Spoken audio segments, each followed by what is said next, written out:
جو ویڈیو آج پیش نظر ہے اور جس کا جواب آپ سماعت کریں گے وہ اس معنی میں تو کچھ خاص نہیں ہے کہ کوئی اس میں بڑا اہم شبہ ہے، لیکن بہت سارے لوگ اس سے کنفیوز ہوتے ہیں، اور شادی کے عنوان پہ دوسری شادی کے عنوان پہ ویڈیو ہے، تو اس لحاظ سے بھی ہمارے لیے بہت معنی خیز نہیں تھا کہ ہم لوگوں نے تو بڑی تفصیلی اشارے نشریات ہمارے ہو چکے ہیں، لیکن ایک کنفیوژن ہو رہا تھا اور یہ ویڈیو بہت وائرل ہو رہی تھی، تو یہ ہوا کہ اس کا ایک مختصر سا جائزہ لے لیا جائے۔ حالانکہ یہ کون ہیں ان کے بارے میں ہمیں معلوم بھی نہیں ہے، تو یہ دوسری شادی کے سلسلے میں کہہ رہے ہیں کہ یہ جائز نہیں، خلاصہ اس کا یہی ہے۔ تو جو آیت یہ پیش کر رہے ہیں کہ بِفَنكِحُوا مَا طَابَ لَكُم مِّنَ النِّسَاءِ مَثْنَىٰ وَثُلَاثَ وَرُبَاعَ، اس آیت کے حوالے سے سب سے پہلے ہم دیکھ لیتے ہیں۔ تو ابھی آیت آپ دیکھیے جو ابھی سامنے آنے والی ہے کہ ہوتا کیا تھا، یہ آیت کا پس منظر کیا ہے۔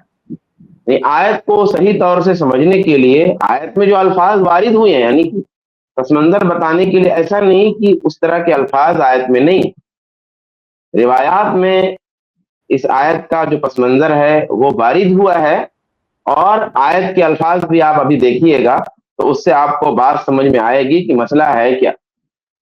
تو اس آیت کا جو مختصر مفہوم ہے، اصل میں مسئلہ یہ ہے کہ ہوتا یہ تھا کہ بعض دفعہ کوئی یتیم لڑکی کسی کی سرپرستی میں ہوتی، وہ یتیم لڑکی خوبصورت ہوتی، اس کے باپ کا چھوڑا ہوا مال بھی اس کے پاس ہوتا۔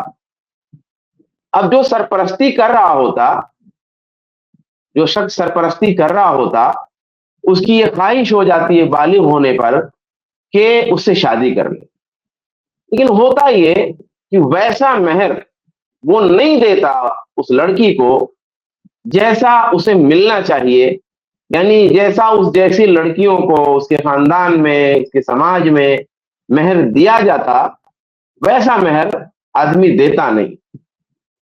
یا پھر یہ ہوتا کہ خوبصورت تو نہیں ہوتی لیکن اس کے پاس مال ہوتا، آدمی کیا کرتا کہ مال کی لالچ میں اس سے شادی کر لیتا بالغ ہونے کے بعد، زیر سرپرستی اس یتیم لڑکی سے، لیکن اس کے ساتھ بھی معاملہ کیا کرتا کہ جو اس کے لائق مہر ہے وہ مہر نہیں دیتا لیکن اس کی شایان شان نہیں دیتا، اور چونکہ شادی ہی اس نے مال کی لالچ میں کی ہوتی بعض دفعہ، تو اس سے جو تعلق ہونا چاہیے محبوبانہ، محبت والا، لطف والا، وہ گہرا تعلق جو مطلوب ہے، کیونکہ ابتدا ہی میں شادی کا مقصد ہی بگڑا ہوا ہے، تو وہ بھی اس سے نہیں ہو پاتا۔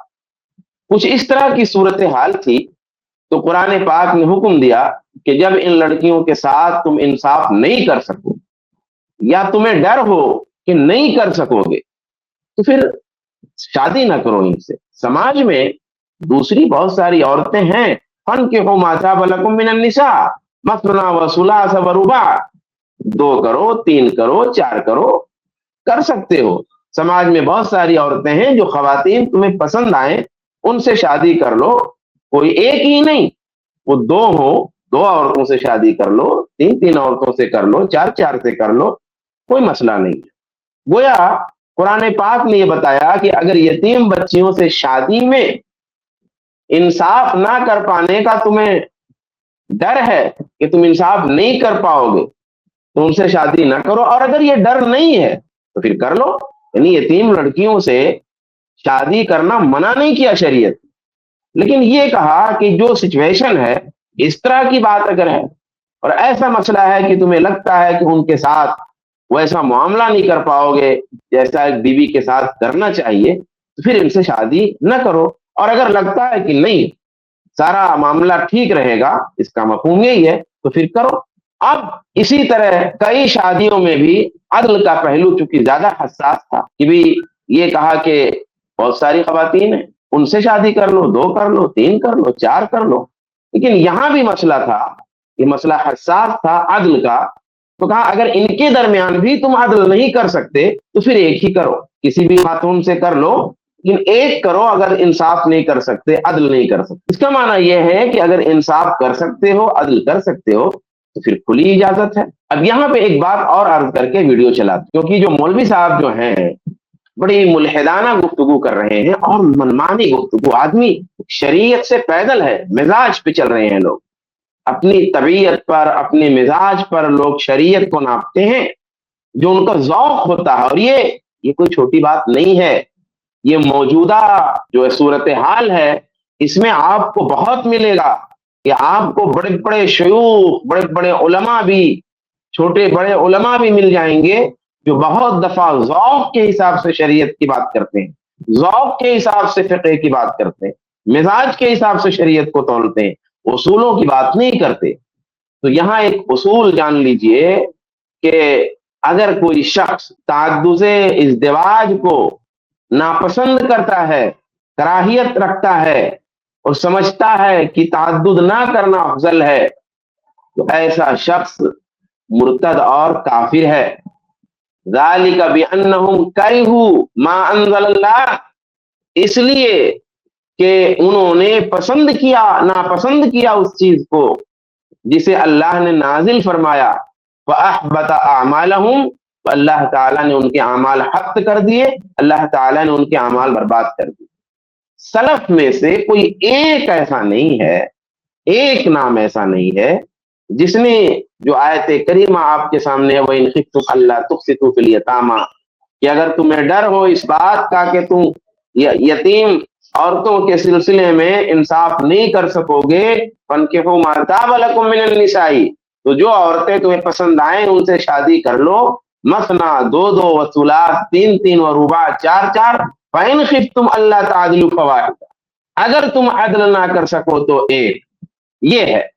تو اس آیت کے سلسلے میں کوئی سلف میں سے کوئی ایک نام ایسا نہیں ملے گا جس نے تعدد ازدواج کے بارے میں عدم زواج کا معنی مراد لیا ہو یا عدم جواز کی بات کہی ہو یا اس سے کراہت کا اظہار کیا ہو. اب آئیے جو ہے مولوی صاحب کی ویڈیو سنتے ہیں. آپ نے یہ پس منظر سن لیا, اب جو ہے ویڈیو سنیں اور مختصر جو ہے سرسری جائزہ لے لیتے ہیں. آخری سوال, کیا اسلام میں 4 شادیوں کی اجازت ہے؟ ایک آدمی سے کسی نے پوچھا کہ بھئی اس تمام اسلامی احکامات میں تمہیں کون سا حکم زیادہ پسند ہے؟ اس نے کہا میں نے قرآن پر بہت سوچا, مجھے یہ آیت بہت پسند ہے کہ فَانْكِحُوا مَا طَابَ لَكُم مِّنَ النِّسَاءِ مَثْنَىٰ وَثُلَاثَ وَرُبَاعَ, کہ یہ 4 شادیوں والی آیت مجھے بہت پسند ہے.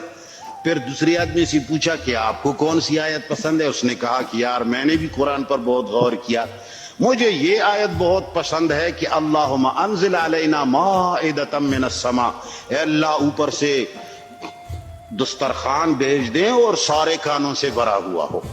تو مسلمانوں کو آج کل خصوصاً مولویوں کو جیسے ان کو مدرسہ ملے اور 2-3 آیتیں ملے اور ایک تھوڑی سی آواز شواز بھی اللہ دے دے, تو وہ سب سے پہلا کام جو کرتا ہے 2 شادیاں, 3 شادیاں, 4 شادیاں کر لیتا. یہ افسانہ گھڑ رہا ہے, کہانی بنا رہا ہے اور کہانی بتا رہا ہے. احمقوں کی دنیا میں یہ مولوی صاحب شاید رہتے ہیں. بھئی کہاں ایسا ہوتا ہے, کہاں اتنی مشکل تو بیچارے دوسری شادی میں ہوتی ہے. کہہ رہے ہیں کہ ذرا سا ہو گیا تو سب کرتے جا رہے ہیں. مجھ کو ایسا لگتا ہے کہ شاید اس نے خواہش تو بہت کی لیکن مسل صادق وہ آ گئی کہ یہ منہ اور مسور کی دال. میں دیکھتا ہوں کہ جو لوگ بڑی خواہش رکھتے ہیں اندر سے لیکن وہ کر نہیں سکتے, وہ پتہ نہیں کس طرح کے حسد میں یا کراہیت میں مبتلا ہو جاتے اور اس کو بڑی کراہت کے ساتھ بڑے طنز و تعریض میں بیان کرتے ہیں. اور بعض علماء بھی یہ کام کرتے ہیں.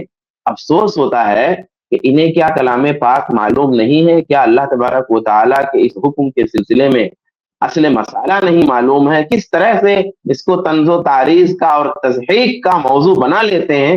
خوف نہیں آتا ان مولویوں کو اس طرح کی بات کرتے ہوئے اور منمانی بات کہہ رہے ہیں. ذرا آگے چلیے, اس میں تو کوئی بات نہیں ہے لیکن میں نے کہا اس پر بھی قصہ ہو جائے. 3 شادیاں 4 شادیاں کر لیتے. حالانکہ قرآن کریم نے 4 شادیوں کی اجازت قطعاً نہیں دی ہے. جھوٹ جھوٹ جھوٹ اور صریح جھوٹ بول رہا ہے کہ قرآن کریم نے اجازت نہیں دی. اور قرآن کریم میں اگر کوئی اجمال ہو بھی, کوئی اجمال اگر قرآن کریم میں ہو بھی تو پھر رسول اللہ کی حدیثوں میں تو بالکل واضح طور پہ موجود ہے, آثار صحابہ میں تو اور کھول کر کے رکھ دیا گیا ہے. حالانکہ قرآن میں بھی اجمال نہیں ہے لیکن اگر ہو بفرض محال تو پھر حدیثوں میں اور آثار سلف میں اس مسئلے کو صاف صاف بیان کر دیا ہے. چلیں. قرآن کریم نے اس کو مشروط کیا ہے. اس کی ایسی مثال ہے جس طرح کہ آپ مجھے کہیں مشروط کیا ہے. مشروط کا کیا مطلب ہوتا ہے بھائی؟ مشروط کا مطلب یہ ہوتا ہے کہ اگر شرط پائی جائے تو جائز ہے. جب مشروط کہا نا تو مشروط کا مطلب یہ ہوا کہ اگر وہ شرط موجود ہے تو پھر جائز ہے. شرط موجود ہے لازم تو نہیں ہے. شرط موجود ہونے پر کوئی چیز لازم تو نہیں ہو جاتی، لیکن شرط موجود ہونے پہ وہ چیز درست ہو جاتی. تو جب کہہ رہے ہو کہ قرآن پاک نے مشروط کیا ہے، مشروط اگر ذرا اصول فقہ کا یہ جو ہے الف کا علم ہو اگر کسی آدمی کو تو یہ بات نہیں کہے گا. یا تو پھر آدمی کو علم ہے لیکن پھر بھی یہودیوں جیسی جہالت والی بات کرتا ہے، یا آدمی کو علم نہیں کہ جب بھی کوئی چیز مشروط ہے تو مشروط کا مطلب ہی ہوا کہ وہ شرط اگر پائی گئی تو پھر وہ چیز درست ہوگی، جائز ہو، ورنہ پھر مشروط مت کہو. مفتی صاحب یہ قلم آپ مجھے عنایت کیجیے. میں آپ سے کہوں کہ بالکل جی، مگر آپ آسمان پہ چڑھ کر کے دکھائیے. تم کیا میں یہ قلم آپ کو دے رہا؟ اس کا مقصد یہ ہے کہ یہ قلم مجھے دینا ہی نہیں ہے، اس لیے کہ آپ آسمان پہ چڑھیں گے سوال ہی نہیں پیدا ہوتا. اللہ تعالی نے فرمایا ہے کہ اے لوگو تم 2 3 4 شادیاں کرو، لیکن اگر تمہیں خوف ہو کہ تم اللہ تعالی کے احکام کو بجا نہیں لا سکتے اور عدل نہیں کر سکتے ہو. عدل عین دال لام. اب اس لفظ کی تشریح کوئی سن لے تو سمجھ لے کہ آسمان پہ چڑھنا ہے یا نہیں ہے. یہ جو کہہ رہے ہیں کہ میں قلم آپ کو دے رہا ہوں مگر آسمان پہ چڑھ کے دکھائیے، مطلب یہ ہوا کہ قلم مجھے دینا ہی نہیں. آپ آسمان پہ چڑھ جائیں تو میں قلم آپ کو دے دوں گا. اب چونکہ آپ آسمان پہ چڑھ نہیں سکتے تو میں قلم آپ کو دے نہیں سکتا. احکام شریعت میں اس طرح کا لغو کلام اللہ کا نہیں ہو سکتا. ایسا لغو کلام اللہ نہیں کرتا. یہ لغو کلام ایسے جاہل مفتی ہی کر سکتے ہیں. اللہ تبارک و تعالیٰ کا کلام اس طرح کے حیلوں سے اور اس طرح کے جو ہے لغویات سے محفوظ ہے. کہ اگر تمہیں ڈر ہو، خوف ہو، معمولی سا شبہ بھی اگر تمہیں ہو کہ میں عدل نہیں کر سکوں گا، فواحدتن، پس ایک پر گزارا کر. تو کسی کا باپ عدل کر سکتا ہے 2 عورتوں کے درمیان، جبکہ ایک خوبصورت ہوگی دوسری بدصورت ہوگی. کہہ رہے ہیں اگر خوف ہو کہ عدل نہیں کر سکتا تو ایک پہ گزارا کرنا ہے. اگر خوف ہو، بات صحیح، قرآن میں یہی بات ہے کہ اگر خوف ہو تو کہ عدل نہیں کر سکتا تو ایک پہ فواحدہ، تو ایک کرنا ہے. اب آگے یہ کہہ رہے ہیں کہ کسی کا باپ عدل کر سکتا ہے. یہ کہاں قرآن میں؟ کوئی عدل نہیں کر سکتا، یہ اس آیت میں کہاں کہا گیا ہے؟ قرآن نے تو کہا کہ اگر عدل کر سکتے ہو تو شادیاں کئی کر سکتے ہو، اگر عدل نہیں کر سکتے تو ایک ہی پہ گزارا کرو. یہ بات تو ہے، لیکن عدل کر نہیں سکتے یہ بات تو قرآن میں نہیں. اس کے برخلاف قرآن میں ہے کہ لا یکلف اللہ نفسا الا وسعہا، کہ اللہ تبارک و تعالیٰ کسی نفس کو اس کی طاقت سے زیادہ مکلف نہیں کرتا.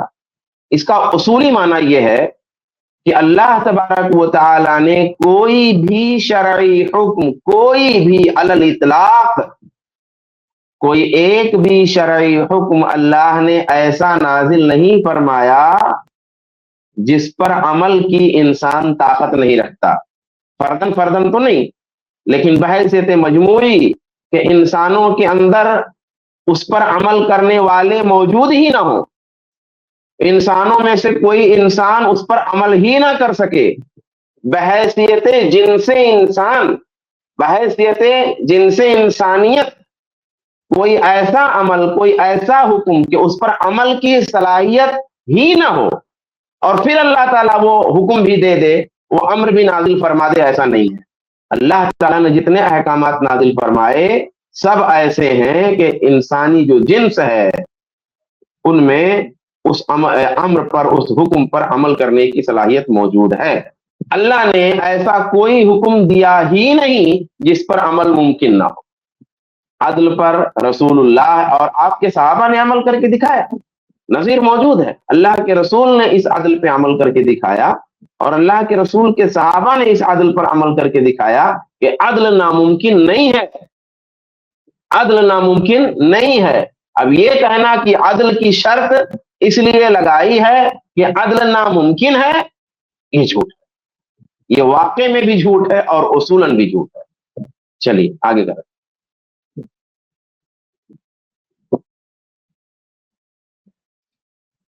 ایک جو ہے نا زبان کی میٹھی ہوگی، دوسری کڑوی ہوگی. ایک میں انسانیت بھری ہوگی، دوسری کے اندر خباثت بھری ہوگی. ایک جو ہے آپ کی طبیعت کو جانتی ہوگی، دوسری نہیں جانتی ہوگی. ایک جو ہے نا وہ گدھوں کی طرح زندگی گزارے گی، دوسری جو ہے نا انسانوں کی طرح زندگی گزارے گی. تو آپ بتائیں، ایک نئی دلہن ہے، کل پرسوں ترسوں آئی ہیں اور آپ نے اس کو بڑے ناز سے شادی کرائی ہے، اور دوسری جو ہے نا اس کے 5-6 بچے ہیں، بوڑھی ہو گئی ہے، بیمار ہو گئی ہے.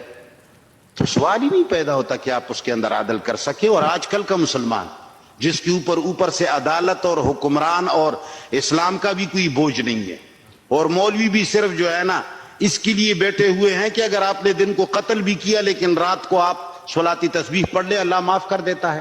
وضو کر لو تو اس سے بھی گناہیں معاف ہو جاتی ہیں. تو قرآن کریم نے ایک کی اجازت دی ہے کہ اگر کوئی عدل نہیں کر سکتا تو اس کے لیے ایک ہے، اور ہمیں یقین ہے کہ کوئی بھی عدل نہیں کر سکتا. سوال ہی پیدا نہیں ہوتا. اگر کہیں ہے تو ہم اس کے لیے انکار بھی نہیں کرتے. اور ہم نے یہ اپنے 56 سالہ زندگی کے اندر جتنے لوگوں کو دیکھا ہے، ہم تو لوگوں کے ایک قسم کے ایسا سمجھ لو دوست ہیں. لوگ ہمارے پاس آتے ہیں، مسائل لاتے ہیں، عورتیں بھی آگے کوئی اہم بات نہیں ہے، اسی طرح کی لایانی گفتگو ہے. انہوں نے البتہ ایک بات کہی کہ عدل کوئی کر ہی نہیں سکتا. پھر یہ ان کو ڈر ہوا کیونکہ یہ جھوٹی بات ہے نا، ذوق اور مزاج کی بات کو شریعت بنا کے پیش کر رہے ہیں. تو کہہ رہے ہیں اگر کہیں کوئی کر رہا ہے تو ہم انکار بھی نہیں کر سکتے. سوال یہ ہے کہ جب عدل کوئی کر ہی نہیں سکتا اور تم نے اس کو قرآن سے ثابت کر دیا ہے کہ قرآن نے یہ بات کہی ہی اس لیے ہے کہ چونکہ عدل کر نہیں سکتے اس لیے کئی شادیاں بھی نہیں کر سکتے. اگر عدل کر لو تو کئی شادیاں ہیں، لیکن چونکہ کر نہیں سکتے عدل اس لیے کئی شادیاں نہیں. جیسے آسمان پہ چڑھ جاؤ تو یہ قلم ہے، اب چونکہ آسمان پہ چڑھ نہیں سکتے تو قلم ہے نہیں. تو پھر یہ کیسے کہہ رہے ہو کہ اگر کہیں کوئی کر رہا ہے تو ہم انکار نہیں کر سکتے؟ بھئی جو چیز ممکن ہی نہیں ہے، جس چیز کو آسمان پر چڑھنے سے تعبیر کر رہے ہو جو ناممکن ہے، تو اس کو کہیں کوئی کر کیسے رہا ہے؟ تو یہ جو ٹکڑا ہے نا، یہ دلالت کر رہا ہے اس بات پہ کہ یہ لوگ اپنے مزاج اور اپنے ذوق کے مطابق شریعت کو جو ہے تولتے. اور یہ کیا بے عزتی کر رہے ہو عورتوں کی بھائی؟ کوئی گدھوں والی، تو تم نہیں گدھے ہو سکتے؟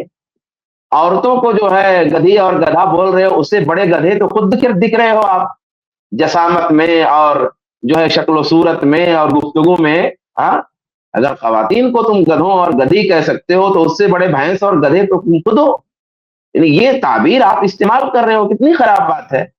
پھر جس کو تم گدھی اور گدھا بول رہے ہو، سوال یہ ہے کہ اگر کئی ہے کسی کے پاس تو ٹھیک ہے بھائی، مینٹین کر لے گا. اگر وہ گدھی کسی ایک ہی کو مل گئی تو کیا کرے گا؟ پھر کیسے کرے گا وہ؟ اس کا مطلب تم اسی گدھی پہ گزارا کرے گا وہ. خیر، یہ تو سب لایانی قسم کی باتیں تھیں، یعنی کوئی اصولی اور علمی بات نہیں ہے. میں آخری گفتگو جو ہے ایک 2 لائن کی میں کر کے بات ختم کرتا ہوں کہ اصل شعبان بھائی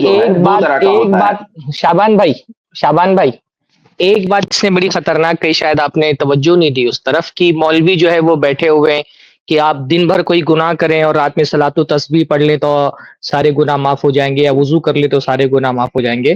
تو سبحان اللہ، یہ اس طرح کی باتیں ایسے کر رہا ہے جیسے کہ ہم نے اپنی طرف سے کہا ہے کہ وضو کرنے سے سارے گناہ معاف ہو جائیں گے.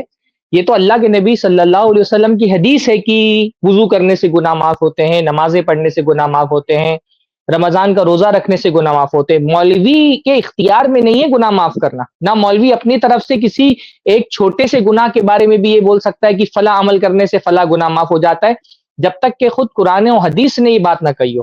اور یہ بات مولوی نے نہیں کہی، یہ بات تو قرآن نے کہا نا. قرآن نے کہا ان الحسنات یذھبون السیئات، کی اچھائیاں جو ہیں وہ برائیوں کو مٹاتی ہیں. تو اگر آپ کو اس پر پرابلم ہے کہ گناہ معاف کیوں ہو رہے ہیں تو مولوی پر سوال مت اٹھائیے، اللہ پہ سوال اٹھائیے کہ اللہ تعالیٰ کیوں معاف کر رہا ہے، کیونکہ اللہ تعالیٰ نے کہا ہے کہ نیکیاں کرنے سے گناہ معاف ہو جاتا ہے۔ آپ کو اگر اس سے پرابلم ہے کہ وضو کرنے سے اور نمازیں پڑھنے سے گناہ کیوں معاف ہوتے ہیں، صلاۃ و تسبیح والی بات کو ہم سائڈ میں رکھتے ہیں، وہ اختلافی مسئلہ ہے، لیکن نمازیں پڑھنے سے روزہ رکھنے سے تو گناہ معاف ہوتے ہیں۔ تو اگر آپ کو اس سے پرابلم ہے کہ نماز پڑھنے سے کیوں گناہ معاف ہو رہے ہیں، تو مولوی تھوڑی نا گناہ معاف کر رہا ہے، یہ تو حدیثوں میں لکھا ہے کہ نماز پڑھنے سے اور روزے رکھنے سے گناہ معاف ہوتے ہیں۔ اور ان اعمال کے بارے میں جن سے گناہ معاف ہوتے ہیں، بار بار اہل علم یہ تشریح کرتے رہے ہیں کہ یہاں گناہوں کی معافی سے مراد صغیرہ گناہ معاف ہوتے ہیں، نہ کہ کبیرہ گناہ معاف ہوتے ہیں۔ جو دوسری روایتوں میں روایتیں آپس میں ایک دوسرے کی تشریح کرتی ہیں، تو جو دوسری روایتوں میں آتا ہے کہ جب تک کہ کوئی کبیرہ گناہ کا ارتکاب نہیں کرتا ہے، تب تک کہ یہ صغیرہ گناہ جو ہے وہ چھوٹی چھوٹی نیکیوں سے معاف ہوتے رہتے ہیں۔ تو یہ بڑی خطرناک بات ہے جو اس بندے نے کہہ دی، گویا کہ مولوی اپنی طرف سے گناہ معاف کروا رہے ہیں۔ اور بلکہ اس کے ساتھ ہم یہ بات بھی بتاتے ہیں کہ بھئی گناہ نیکیوں سے معاف ہوتے ہیں، لیکن گناہ معاف ہوئے کہ نہیں معاف ہوئے اس کا فیصلہ تو قیامت کے دن ہوگا۔ نیکیاں کرنے کے بعد آدمی بے فکر نہیں ہو سکتا کہ میں نے فلاں نیکی کر لی تو میرا فلاں گناہ معاف ہو گیا، میں نے وضو کر لیے تو میرے گناہ معاف ہو گئے، میں نے جمعہ پڑھ لیا، یا میں نے رمضان کا روزہ رکھ لیا، یا میں نے عاشورہ عرفہ کا روزہ رکھ لیا تو میرے گناہ معاف ہو گئے۔ یہ گناہ معاف اس وقت ہوں گے جب بندے کی نیکیاں اللہ تعالیٰ کے بارگاہ میں قبول ہو جائیں، اور نیکیاں قبول ہوئی کہ نہیں قبول ہوئی ہیں اس کا فیصلہ اللہ رب العالمین کل قیامت کے دن کرے گا۔ تو گناہ کرنے کے بعد بندہ نیکیاں کرے، لیکن نیکیاں کر کے وہ یقینی نہیں کہہ سکتا کہ یہ نیکیاں انہوں نے میرے گناہوں کو دھل دیا ہے، بلکہ اللہ تعالیٰ سے امید رکھ سکتا ہے کہ انشاءاللہ اللہ رب العالمین نے معاف کر دیا ہوگا، لیکن اس امید کے ساتھ اس کو یہ خوف بھی رکھنا ہے کہ شاید اگر یہ میری نیکی اللہ کی بارگاہ میں کسی وجہ سے قبول نہ ہوئی تو میرے گناہ بھی معاف نہیں ہوئے ہوں گے۔ تو ہر بات کو یہ دیکھیں آپ، بار بار یہ ہر 4 لفظوں کے بعد جو مولوی بولتا ہے نا، یہ جتنے چور ڈاکو ہوتے ہیں نا دین کے، ان کو سب سے بڑا پرابلم مولویوں سے ہی ہوتا ہے، کیونکہ مولوی دین کی حفاظت کرنے والا ہوتا ہے۔ تو چور جو ہے نا ان کو چوکیداروں سے بہت پرابلم ہوتا ہے۔ جو علماء ہیں جن کو یہ مولوی بول کر کے ان کی تحقیر کرنا چاہ رہا ہے، یہ علماء دین کے محافظ ہیں، دین کے نگہباں ہیں، دین کے نگراں ہیں، اور یہ لوگ جو لوگوں کے ایمان پر اور دین پر ڈاکہ ڈالنا چاہتے ہیں، ان کو سب سے بڑا پرابلم ان علماء سے ہی ہے۔ اس لیے بار بار یہ علماء کی قدر لوگوں کی نگاہوں میں گرانا چاہتے ہیں، کیونکہ اگر علماء کو بیچ سے ہٹا دیا جائے پھر انسان سے اس کا دین و ایمان چھین لینا آسان ہو جاتا ہے۔ وہ آپ نے یہ تفسیر بڑی نہیں کیا اچھی تھا، میں نے وضاحت سوچا آ گئی۔ اسی بات پر میں تفسیر میں نے ایسا اختصار کے پیش نظر یا موضوع سے جو ہے تعلق نہ ہونے کی بنیاد پہ اس کو ترک کیا تھا، لیکن یہ بہت اچھا ہو گیا کہ اس کی بھی وضاحت آ گئی اور بہترین وضاحت ہو گئی، کیونکہ اتنے بڑے طنزیہ انداز میں اس کو بہت غیر اصولی بات کہی تھی، اور سننے والا یہ سمجھ سکتا تھا کہ شاید یہ اتنی اہم نہیں ہے، تو بہت خطرناک بات تھی واقعی یہ۔ تو آخر میں یہ عرض کر دوں کہ عدل کے بارے میں 2 طرح کا عدل ہے۔ ایک وہ عدل ہے جو ممکن ہے، اور وہ ہے مادی چیزوں میں کے مابین عدل کرنا، جیسے گھر ہے، روٹی ہے، کپڑا ہے، مکان ہے، دوا ہے، علاج ہے، یہ سہولیات ہیں، یہ وہ چیزیں ہیں جو مادی چیزیں ہیں، ان میں عدل ممکن ہے۔ ایک عدل یہ، اور دوسرا عدل وہ ہے جس کا تعلق احساسات سے ہے، جس کا تعلق دل سے ہے۔ تو دل سے یعنی دل کے اندر جو خیالات، احساسات، جو محبت کا مسئلہ ہے، یہ ممکن نہیں ہے۔ تو جو آیت ابھی پڑھی گئی ہے، جو آیت بھی اسکرین پہ دکھ رہی تھی، اس میں جس عدل کی بات کی گئی ہے کہ اگر عدل کر سکو تو جائز ہے، نہیں کر سکو تو ایک ہی رکھو، یہ وہ عدل ہے جو ممکن ہے، یعنی روٹی، کپڑا، مکان، مبیت، دوا، علاج وغیرہ۔ اور دوسرا جو ناممکن ہے وہ کیا ہے؟ وہ ہے آدمی کے دل کے احساسات، یعنی یا تو اس طرح ہوگا کہ دل کے احساسات کسی ایک کی طرف مائل ہوں گے، یا کبھی کسی کی طرف اور کبھی کسی کی طرف۔ یعنی ایک تو ایسا ہو سکتا ہے نا کہ کسی کے تعلق سے بیشتر اوقات احساسات غالب ہی رہیں، محبت کے یا بہتر سمجھنے کے یا اچھی ماننے کے حوالے سے، اور یہ ہو سکتا ہے کہ 2 یا 3 ہیں، کبھی کسی وجہ سے کسی کی طرف دل ہو جائے، کبھی کسی وجہ سے کسی کی طرف دل ہو جائے، اور ایسا ہوتا ہے۔ یہ وہ چیز ہے کہ صرف بیویوں کے درمیان یہ مسئلہ نہیں ہوتا، معاملہ یہ ہوتا ہے کہ لوگ ہر بات کو دوسری بیوی یا 2 بیویوں یا 3 بیویوں پہ لا کے گھسیڑ دیتے ہیں۔ کوئی اختلاف ہوا تو اس اختلاف کو بھی 2 بیویوں میں لا کے گھسیڑیں گے، کوئی جھگڑے کی بات آ گئی تو اس کو بھی 2 بیویوں میں لا کے گھسیڑیں گے، کبھی طلاق اور جدائی ہو گئی تو اس کو بھی عنوان 2 بیویوں کا دے دیں گے، کوئی نا اتفاقی والی بات ہو گئی تو اس کو بھی عنوان 2 بیویوں کا دے دیں گے۔ ایسا لگتا ہے کہ اگر ایک بیوی ہے تو گویا جھگڑا ہی نہیں ہوتا، ایک ہے تو اختلاف نہیں ہوتا، ایک ہے تو سب اچھا ہے، ایک ہے تو عدل ہی کر رہا ہے۔ تو کتنے کتنے ظالم اور بدبخت پڑے ہوئے ہیں, کیسا کیسا ظلم کرتے ہیں عورتوں پر, کیسی کیسی عورتیں ہیں جو اپنے شوہروں کو حیران کر کے رکھتی ہیں. تو اس کا تعلق جو ہے ایک اور دو سے ہرگز نہیں ہے. تو جو میں نے احساسات کی بات کی نا, محبت کی بات کی, یہ مسئلہ بھی صرف بیویوں سے ہی تعلق نہیں رکھتا, یہ تو انسان کی اولاد سے بھی تعلق رکھتا ہے. انسان کیا جو ہے, کوئی لڑکا ہے لڑکی ہے, کسی خیر کسی خوبی کی وجہ سے انسان کسی اپنے بچے کی طرف زیادہ مائل ہوتا ہے, کسی بچی کی طرف زیادہ مائل ہوتا ہے. ماں باپ میں بھی ہوتا ہے, کوئی بچہ اپنے باپ کی طرف یا بچی باپ کی طرف مائل ہوتی ہے, ماں کی طرف کم ہوتی ہے. محبت کے جذبات کسی کے لیے زیادہ ہوتے ہیں, کسی کے لیے کم ہوتے ہیں. طلبا ہیں, آدمی پڑھاتا ہے, ان کے درمیان انصاف تو کرتا ہے, لیکن کسی ذہانت کی وجہ سے, اچھا پڑھنے کی وجہ سے, آواز کے حسن کی وجہ سے, اچھی تقریر, اچھی صحافت کی وجہ سے اس کے لیے دل کے احساسات مختلف ہوتے ہیں. تو احساسات میں فرق آتا رہتا ہے, کبھی ادھر ادھر ہوتا رہتا ہے, کبھی مستقل ہوتا ہے. انسان کے لیے واجب یہ ہے کہ احساسات کو عمل میں ظاہر نہ کرے. یعنی اگر مثلا طلبا ہیں, کسی طالب علم سے اس کی ذہانت اور اس کی آواز کی خوبصورتی اور اس کی شرافت کی وجہ سے اگر اس سے محبت ہے, لیکن اگر دو بچوں میں اختلاف ہو گیا اور غلطی شریف بچے کی ہے, تو پھر وہاں انصاف کرے. یہ نہیں کہ شریف کی طرف دل اگر لگا ہوا ہے تو اس جو ہے اس کے ساتھ جو بیچارہ تھوڑا اتنا شریف نہیں ہے, اتنا اچھا نہیں ہے, اس پہ ظلم کیا جائے. یہی حال بیویوں کے درمیان ہے کہ احساسات کو عمل میں ظاہر نہ ہونے دے, یعنی حقوق میں فرق نہ کرے. یہ مطلوب ہے. دونوں باتیں قرآن میں. عدل ممکن ہے, وہ فنکحوا ما طاب لکم اس آیت میں ہے جو زیر بحث آیت ہے, اور احساسات میں عدل ناممکن ہے, یہ بات بھی سورہ نساء کی ایک آیت میں ہے. اللہ تعالیٰ نے فرمایا وَلَن تَسْتَطِيعُوا أَن تَعْدِلُوا بَيْنَ النِّسَاءِ وَلَوْ حَرَصْتُمْ, کہ تم عورتوں کے درمیان عدل کر ہی نہیں سکتے اگرچہ تم کوشش کرو. کتنا بھی تم حرص رکھو, کتنی بھی چاہت رکھو کہ ہمارے احساسات بھی ہماری بیویوں کے سلسلے میں یکساں ہوں, برابر ہوں, عدل ہو, تو نہیں کر سکتے. پھر کیا کرو تب؟ فَلَا تَمِيلُوا كُلَّ الْمَيْلِ, تو ایک دم بالکل میلان نہ ہو جائے, یعنی وہ میلان حقوق کے فرق میں نہ بدل جائے. فَتَذَرُوهَا كَالْمُعَلَّقَةِ, تو اسے معلقہ کی طرح چھوڑ دو. تو یہاں بھی لیکن قرآن نے حرام نہیں کہا, یعنی یہ کہا کہ تم یہ عدل نہیں کر سکتے, کون سا ہے دل والا عدل, لیکن پھر بھی حرام نہیں کہا کہ حرام ہے. تو یہ مختصر سا تجزیہ تھا. تفصیل کے لیے آئی پلس پر جو ہے کوئی ایک آدھ لنک لگا دیں گے, بڑا لمبا چوڑا کئی قسطوں میں, میرے خیال سے دوسری شادی پر سرفراز بھائی کے ساتھ پروگرام ہوا ہے, تو وہاں جا کے دیکھ لیں. یہ جتنے چونچلے ہیں, چاہے مولویوں کے ہوں, چاہے جاہلوں کے ہوں, چاہے سیکولروں کے ہوں, چاہے یہ محروم لوگوں کے ہوں, میں ایک لفظ استعمال کر دوں, چاہے یہ دوسری بیوی سے جو محروم ہیں, تڑپتے ہیں بیچارے, پریشان ہیں, لیکن وہ منہ اور مسور کی دال والا مسئلہ ہے, تو چاہے ان لوگوں کے اعتراضات, تو سارے لوگوں کے اعتراضات کا تشفی بخش جواب. مزید آپ لوگ بھی تبصرہ کر سکتے ہیں. بنیادی بات تو شعبان بھائی نے کہہ دی ہے, لیکن اب ہم لوگوں کے لیے تھوڑا سا پرسنل بھی ہو جاتا ہے اگر کوئی دوسری شادی کے معاملے پر اعتراض کر دیتا ہے, تو دین کا دفاع بھی ایک مقصود ہوتا ہے. تو تھوڑا سا تبصرہ میں بھی چاہوں گا کہ اس پہ کر دوں کہ بھائی دیکھیے, اصل پرابلم یہ ہوتا ہے نا کہ لوگوں کو یہ لگتا ہے عدل کی شرط صرف شادی میں اللہ تعالیٰ نے رکھی ہے جب دوسری کرنا ہو. تو بات یہ ہے کہ عدل صرف دوسری شادی کے لیے شرط نہیں ہے, عدل تو تمام شادیوں کے لیے شرط ہے, بلکہ عدل تو پورے دین میں شرط ہے. دین میں ہر چیز کے ساتھ عدل کرنا ہے. عدل کا مطلب کیا ہوتا ہے؟ عدل کا مطلب ہوتا ہے صاحب حق کو اس کا حق دینا. تو شریعت میں تو جن لوگوں کے حقوق طے ہیں ان سب کے ساتھ عدل کرنا ہے, اور کسی کے ساتھ بھی اگر ناانصافی کی, اس کو اس کا حق نہیں دیا, تو شریعت میں وہ ظلم ہے. جیسا کہ اولاد کے بارے میں اللہ کے نبی صلی اللہ علیہ وسلم نے فرمایا اعدلوا بین اولادکم, اپنی اولاد کے درمیان عدل کرو. اللہ تعالیٰ نے خود اپنے ساتھ شرک کرنے کو قرآن مجید میں ظلم سے تعبیر کیا ہے.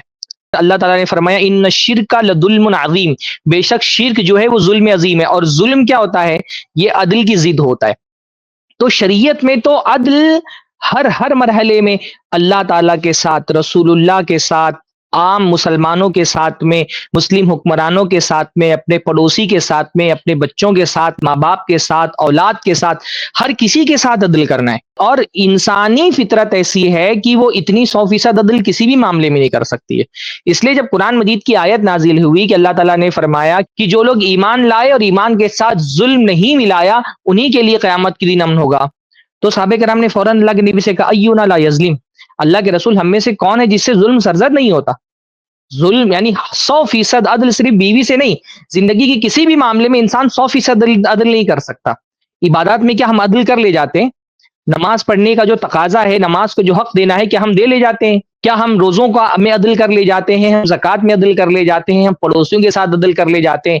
جو صاحب حیثیت ہے، جن کو اللہ تعالیٰ نے عہدہ و منصب سے نوازا ہے، کیا وہ اپنے منصب کے ساتھ عدل کر لے جاتے ہیں؟ کوئی پردھان ہے گاؤں کا، پردھانی میں عدل کر لے جاتا ہے؟ کوئی ملک کا چیف منسٹر ہے، وہ پرائم منسٹر ہے اور چیف منسٹر ہے، کیا وہ اپنے عہدے کے ساتھ عدل کر لے جاتا ہے؟ کوئی مسجد کا ذمہ دار ہے، کوئی ادارے کے تنظیم کا بانی ہے، تنظیم کا ذمہ دار ہے، انسان تو کسی بھی مرحلے میں 100% عدل نہیں کر سکتا ہے۔ عدل مطلوب ہر جگہ ہے، لیکن 100% عدل صرف بیوی نہیں، زندگی کے کسی مسئلے میں بھی ممکن نہیں ہے۔ اس لیے صحابہ نے کہا ایونا لا یظلم، اللہ کے نبی ہم میں سے کون ہے جس سے ظلم نہیں ہوتا ہے، جو ظلم نہیں کرتا؟ تو 100% عدل ممکن ہی نہیں انسان کے لیے، صرف شادیوں میں نہیں، کسی بھی معاملے میں۔ اس لیے جو شعبان بھائی نے کہا نا کہ بھائی اگر اتنا عدل نہیں کر سکتے ہو تو عدل کا کیا تقاضا ہے، وہ خود قرآن مجید میں اللہ نے آگے بیان فرما دیا کہ ایک کی طرف اتنے مائل نہ ہو جاؤ کہ دوسری کو لٹکا ہوا چھوڑ دو۔ یہ عدل کا تقاضا ہے جو شریعت نے بتا دیا کہ کون سا عدل ایک آیت میں مطلوب ہے، دوسرے آیت میں اس عدل کی تعریف ہو گئی کہ یہاں پہ یہ والا عدل مطلوب ہے۔ باقی تھوڑا موڑا جذبات کا، بلکہ حقوق میں بھی تھوڑا موڑا اوپر نیچے ہو جائے گا تو اللہ تعالیٰ کیا ویسی پکڑ نہیں ہوتی جیسے دوسرے معاملات میں اللہ تعالیٰ پکڑ نہیں کرتا ہے۔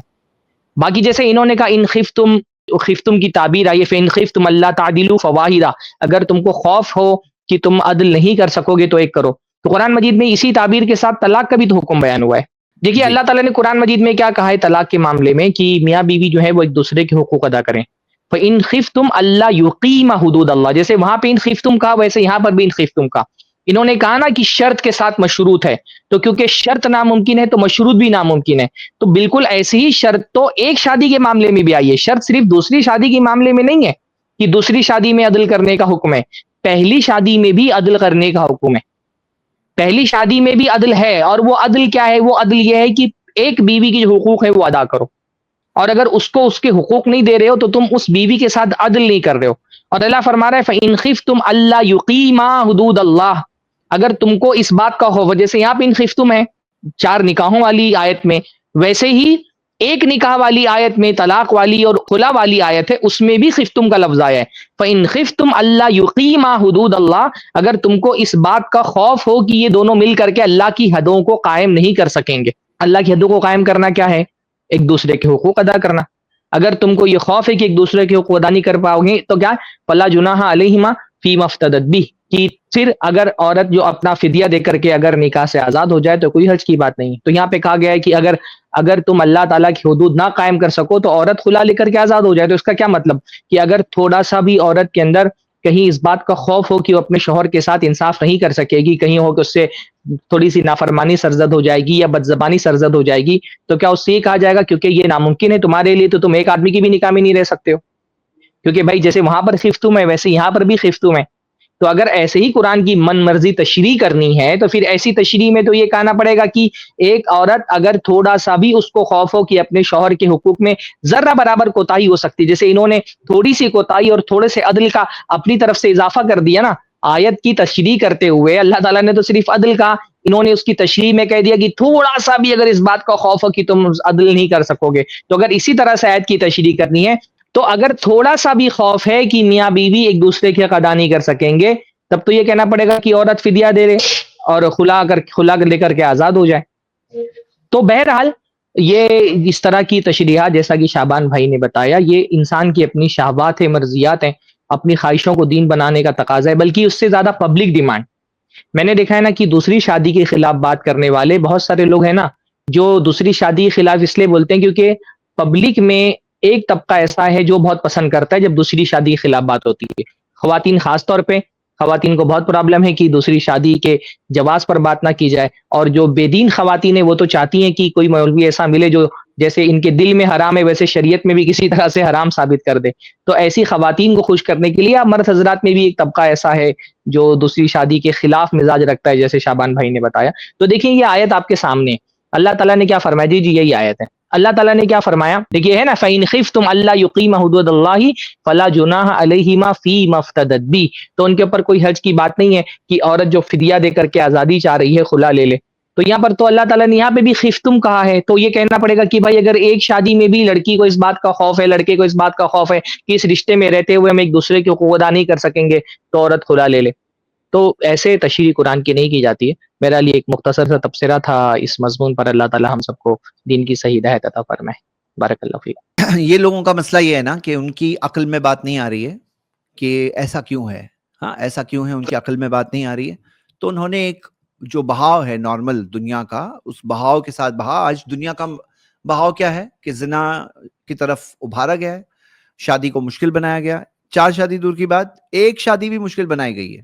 ایک شادی سے بھی لوگوں کو دور رکھا جاتا ہے کہ ارے اتنی جلدی شادی کرنا ہے, اور شادی کر لے تو اس کے بعد میں ڈیورس کے رولز اس طرح سے بنائے جاتے ہیں کہ لوگ شادی ہی نہ کریں. مطلب ڈیورس کے رولز اس طرح سے بنائے جاتے ہیں کہ ایلیمنی دینی پڑے گی, آدھی پراپرٹی وہ لے کے چلی جائے گی, اس سے شادی نہیں کرو. شادی نہیں کیے ہو ایسے ہی چھوڑ دو گے تو کچھ نہیں پرابلم ہے, کچھ بھی نہیں دینا ہے. شادی کرو گے تو اس کے بعد میں تمہیں پوری طرح سے فائنینشلی پرابلم میں آ جاؤ گے تم. تو شادی سے, ایک شادی سے بھی پرابلم ہے لوگوں کو, 4 شادی دور کی بات. تو ہم ان لوگوں میں سے نہیں ہے نا کہ ہم آنکھیں بند کر کے ہم فالو کریں گے جو دنیا کا بہاؤ ہے, ہم بھی بس بہنے لگیں گے. تو آپ اگر دیکھو گے کہ کتنے سارے پرابلمز الٹا ان کا سولوشن ہے. بیواؤں کا پرابلم, جو بیواؤں کی شادیاں نہیں ہوتی ہے, مطلقائیں ہیں, ہاں کتنی ساری لڑکیوں کی عمر بڑھ جاتی ہے, شادیاں نہیں ہوتی ہے. تو اگر ایک سے زیادہ شادی کو لوگ حلال سمجھنے لگیں گے جو دین اسلام میں حلال ہے, تو یہ سارے پرابلم سالو ہوں گے. اور جب ڈیمانڈ زیادہ ہوگا تو پھر کیا ہوگا کہ جو ہم دیکھتے ہیں کہ لوگوں کو دہیج دینا پڑتا ہے, تو ڈیمانڈ اگر زیادہ ہے, دہیج کی رقم کیا ہوگی, کم ہوتے ہوتے ہوتے زیرو ہو کر پھر کیا ہوگا, لوگ مہر کا ان کا معاملہ ہوگا. لڑکیوں کا معاملہ ایسا ہوگا کہ مہر کتنا دے رہے ہو لڑکیوں کا. اب یہاں پہ کیا ہوگا, معاملہ الٹا ہو جائے گا. اور جب دہیج ختم ہو جائے گا, دم توڑ دے گا دہیج کی رسم جس کے خلاف اتنے لیکچرز دیتے ہیں لیکن ختم نہیں ہو رہی ہے. یہ پرتھا چل رہی ہے بہت بڑے پیمانے پر, لیکن یہ دہیج کا سسٹم ختم ہو جائے, اس کے بعد میں کیا ہوگا, بچی پیدا ہو رہی ہے تو کوئی بوجھ نہیں پیدا ہوگا, کوئی بوجھ محسوس نہیں ہوگا, والد کو بوجھ محسوس نہیں ہوگا.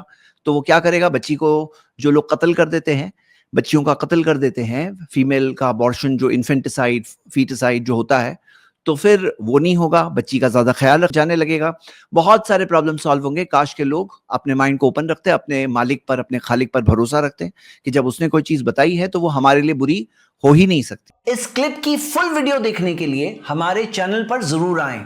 آئی پلس ٹی وی نے ایک نیا یوٹیوب چینل شروع کیا ہے جس کا نام ہے آئی پلس ٹی وی اختلاف کا حل. اس چینل پر صرف اختلافی مسائل پر ویڈیوز آئے گی, لیکن دلائل کے ساتھ اور بھائی چارگی کے ساتھ. آپ کو میں دعوت دیتا ہوں کہ آپ بھی ہمارے اس چینل کو سبسکرائب کریں, ہماری ویڈیوز کو شیئر کریں اور نوٹیفیکیشن آئیکن کو آل سلیکٹ کریں تاکہ آپ کو ہماری ویڈیوز کا نوٹیفیکیشن مل سکے. جزاک اللہ خیر, والسلام علیکم ورحمۃ اللہ.